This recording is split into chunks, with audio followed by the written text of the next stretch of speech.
Hello, story lovers. Welcome back to my channel Possessive Husband, Innocent Wife, Part 120.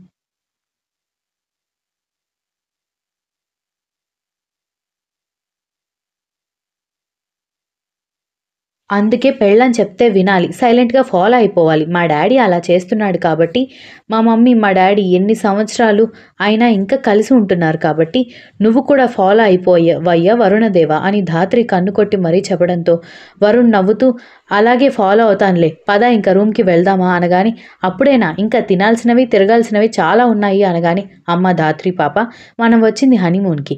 నువ్విలా చల్లగాలికి తిరిగి జ్వరం తెచ్చుకున్నావనుకో, మీ బావ పెట్టిన ఎఫర్ట్స్ అన్నీ గంగలో పోసిన బూడిదైపోతుంది అని అన్నాడు వరుణ్.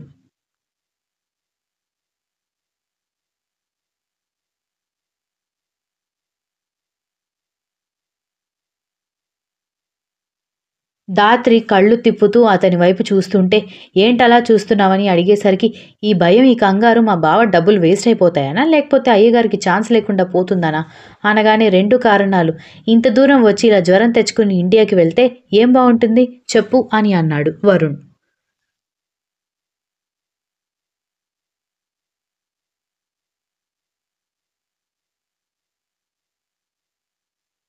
సరేలే ఏడవకు, నీకోసం నేనిప్పుడు రూమ్‌కి రావడానికి ఒప్పుకున్నాను అని అంటూ ఇద్దరూ కలిసి ఐస్ క్రీమ్ ఫినిష్ చేసేసి, అక్కడ బిల్ పే చేసేసి హోటల్ రూమ్‌కి బయలుదేరిపోయారు.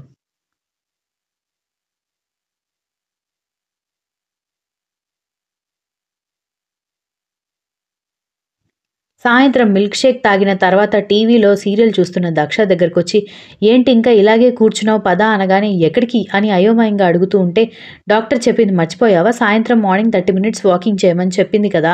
ఈ రోజు నుంచే స్టార్ట్ చేయాలి పద అనగానే, అవసరమా? ఇవి ఎర్లీ మంత్స్ కదా! అంత కేర్ అక్కర్లేదు అనగానే, అది చెప్పాల్సింది నువ్వు కాదు, డాక్టర్. నోరు మూసుకొని నాతో పాటు రా. వంట చేయమంటే ముందు ముందు పరుగులు పెడతావు, కానీ ఇలాంటి పనులకి బాగా వంకలు పెడుతున్నావు అని అన్నాడు.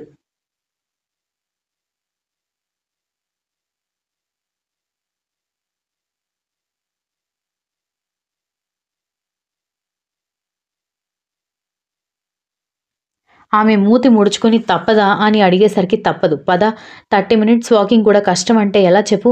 నేను రోజు జిమ్‌లోను, జాగింగ్‌లోను 2 అవర్స్ స్పెండ్ చేస్తాను. అనగానే తమరంటే మీసాలు రాకముందు ఎక్సర్సైజ్ స్టార్ట్ చేశారు బాబు. సడెన్‌గా శరీరాన్ని శ్రమ పెట్టాలి అంటే ఎంత కష్టంగా ఉంటుందో తెలుసా? అనగానే, నువ్విప్పుడు వాకింగ్ చేయడానికి ఆలోచించావనుకో, నేను నిన్ను వేరే రకంగా శ్రమ పెట్టాల్సి ఉంటుంది. కాబట్టి నోరు మూసుకొని నాతో పాటు రా అనగానే, వద్దులే అసలే ప్రెగ్నెన్సీ వచ్చింది అని అంటూ అతనితో కలిసి మూతి తిప్పుకుంటూ గార్డెన్‌లోకొచ్చింది.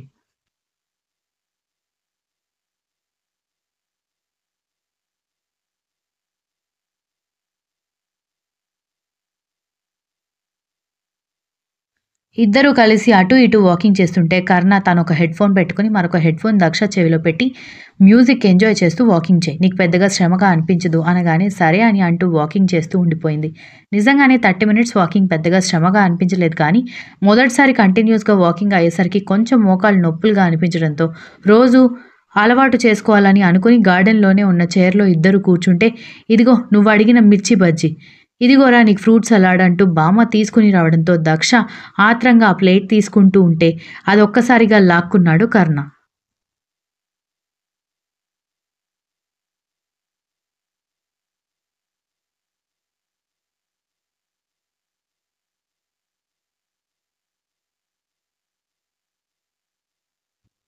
అయ్యయ్యో! దాని ప్లేట్ ఎందుకు లాక్కుంటావురా? కావాలంటే నీకు కూడా బజ్జీలు తీసుకొస్తానులే. చాలా బజ్జీలున్నాయి అని అనగానే దక్ష కూడా అవును అన్నట్టుగా బిక్కమొహం వేయడంతో ఊరుకోనానమ్మా. ఈ బజ్జీల కక్కుర్తి పడి నేనేమీ ప్లేట్ లాక్కోలేదు అనగానే మరెందుకు లాక్కున్నారు అని అడిగింది దక్ష.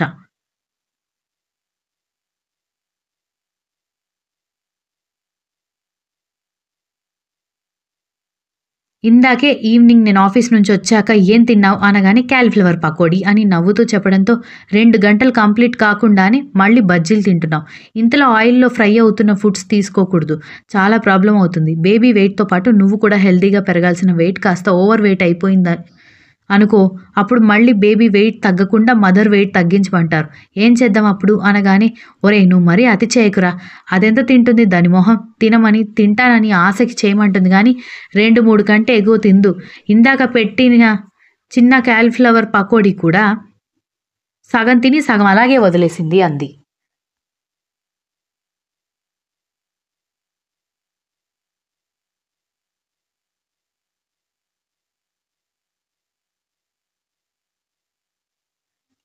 అది కాదు నానమ్మ అని అంటూ ఉంటే, ఒరేయ్! కడుపుతో ఉన్న ఆడపిల్లలకి రకరకాల వంటలు తినాలనిపిస్తుంది. ఇంకొక విషయం తెలుసా? నెలలు పెరిగే కొద్దీ పుల్లటివి తినాలనిపిస్తుంది. ఇంట్లో మొత్తం పుల్లటి వంటలు వండమని చెప్తారు. అప్పుడేం చేస్తావు? అని అడిగింది బామ్మ.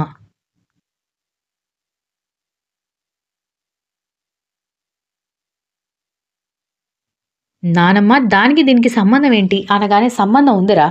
ఇప్పుడు కారం కారంగా దానికి తినాలనిపిస్తోంది. ఆ తర్వాత బజ్జీలు మనం తినమని అడిగినా కూడా తిందు. పుల్లటి మామిడికాయలు, పుల్లటి చింతకాయలు, పులిహోర, మామిడికాయ పప్పు, గోంగూర పచ్చడి ఇలాంటి వాటిని అడుగుతారు. కాబట్టి తినే కొన్ని రోజులైనా దాని నోటికి అడ్డు చెప్పకు అని చెప్పేసరికి నానమ్మ పర్వాలేదంటావా? అనగానే ఒంటికి ఏదైనా దెబ్బ తగిలిన వాళ్ళకైతే శనగపిండి వస్తువులు డేంజర్. కానీ అది నిక్షేపంగా ఉంది కదరా! పైగా నిన్ను పెళ్లి చేసుకున్న తర్వాత ఇంకా నున్నగా తయారైంది. ఏం కాదు తినొచ్చు అని చెప్పింది బామ్మ.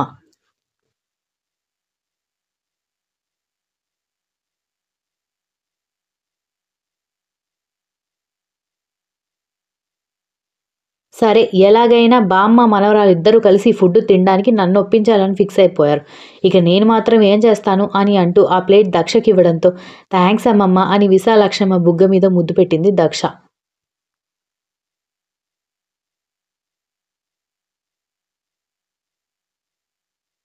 ఆ! మీ ఆయన ఇక్కడే ఉన్నాడే మళ్ళీ ఏడుస్తాడు కుళ్ళుకొని అని చెప్పి ఆవిడ నవ్వుతూ వెళ్ళిపోవడంతో కర్ణ ఆవిడ అన్నట్టుగానే అప్పటికే సీరియస్‌గా చూస్తూ ఉంటే ఏంటలా చూస్తున్నారని కళ్ళెగరేసి అడగడంతో నేనొక ముద్దడిగితే పెద్ద బిల్డప్ ఇస్తావు. అదే నానమ్మకి అడగకుండా ఇచ్చావేంటి అనగానే అబ్బా! నేను ముద్దు పెట్టింది మీ నాన్నమ్మకి. అంటే నాకు అమ్మమ్మ అవుతారు. అక్కడ కూడా కుళ్ళుకుంటే ఎలా స్వామి అని అడిగింది.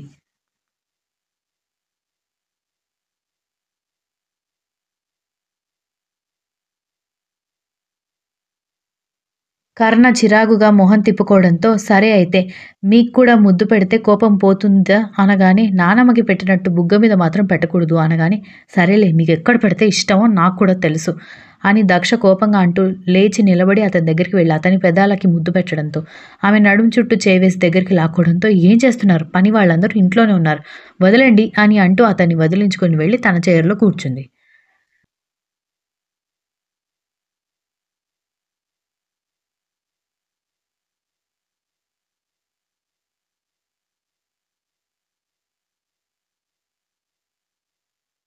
అతను నవ్వుకుంటూ ఉంటే మరొక అరగంట కూర్చొని ఇద్దరు గదిలోకి వెళ్ళాక ఒక గంట తర్వాత విశాలాక్షమ్మ గదిలోకొచ్చి డిన్నర్‌కి ఏం ప్రిపేర్ చేయమంటావే అని అడిగేసరికి అదేంటమ్మమ్మ ఎప్పుడూ లేనిది నన్ను అడుగుతున్నారేంటి?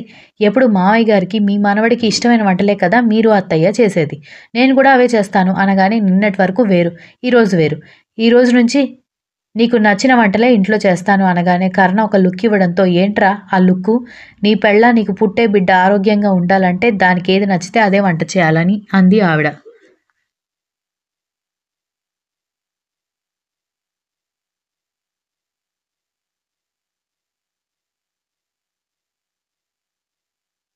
దక్ష కర్ణ వైపు చెప్పనా అన్నట్టుగా చూస్తుంటే చెప్పు అన్నాడు. వాడి బోడి పర్మిషన్ ఎందుకే? ఇది మీ అమ్మమ్మ, మీ మావయ్య ఆర్డర్ అంది ఆవిడ. మహాలక్ష్మి కూడా అక్కడికొచ్చి నవ్వుతూ చూస్తూ ఉంటే బాగా ఆలోచించి గుత్తొంకాయ కూర బాగా స్పైసీగా ఉండాలి. ఆ తర్వాత బగారా రైస్ అంటుంటే చాలు చాలు నానమ్మ ఈ 2 ఐటెమ్స్ చాలు. ఊరుకుంటే మొత్తం మసాలా ఐటెమ్స్‌తో డైనింగ్ టేబుల్ నింపేసేలా ఉంది అని కర్ణ చెప్పేసరికి సరేలే అని అంటూ ఆవిడ గదిలోకి వెళ్ళిపోయింది.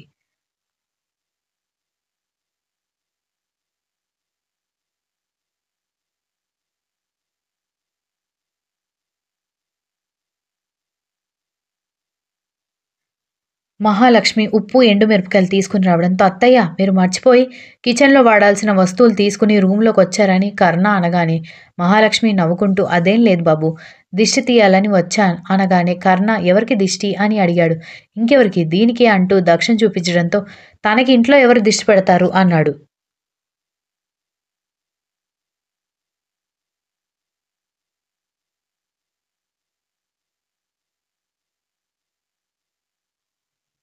ఇంట్లో కాదు బాబు. ఉదయం హాస్పిటల్‌కి తీసుకెళ్లారు. ఇందాక గార్డెన్‌లో వాకింగ్ చేయించారు. చుట్టుపక్కల వాళ్ళు చూస్తున్నారు అంది. Continuous. If you like the story please like, share, comment and don't forget to subscribe.